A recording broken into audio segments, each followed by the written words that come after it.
തൃശൂർ പൂരം അലങ്കോലപ്പെട്ട സംഭവത്തിലെ അന്വേഷണം പുറത്തുവിടാൻ സർക്കാർ എന്താണ് മടിക്കുന്നതെന്ന് ബി.ജെ.പി. നേതാവ് വി മുരളീധരൻ.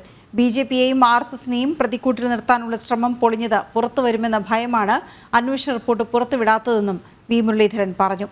മുഖ്യമന്ത്രിയുടെ ഒറ്റയാൾ തീരുമാനം കൊണ്ടാണ് LDF കൺവീനർ പോലും രാജിവെച്ചു പോയതെന്നും CPIക്ക് നിലപാട് പറയാൻ കഴിയാത്ത അവസ്ഥയാണെന്നും വി മുരളീധരൻ കുറ്റപ്പെടുത്തി.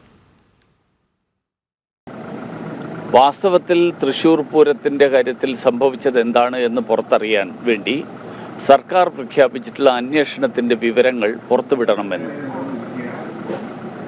തൃശ്ശൂരിൽ നടന്ന സംഭവം അതിന് ഭാരതീയ ജനതാ പാർട്ടിക്കും മറ്റുള്ളവരാരോപിക്കുന്നത് പോലെ RSSനുമൊന്നും ഒരു പങ്കുമില്ല എന്നുള്ള വിവരം പുറത്തു വരും എന്നുള്ള ഭയമാണ് ഇപ്പോൾ ഈ അന്വേഷണത്തെ തന്നെ അട്ടിമറിക്കാൻ സർക്കാർ ശ്രമിക്കുന്നതിന് പിന്നിൽ. അതുകൊണ്ട് സത്യം പുറത്തു വരണം. LDF എന്ന് പറയുന്നത് ഒരു ഒറ്റയാൾ സംവിധാനമായിട്ട് മാറിയിരിക്കുകയാണ്.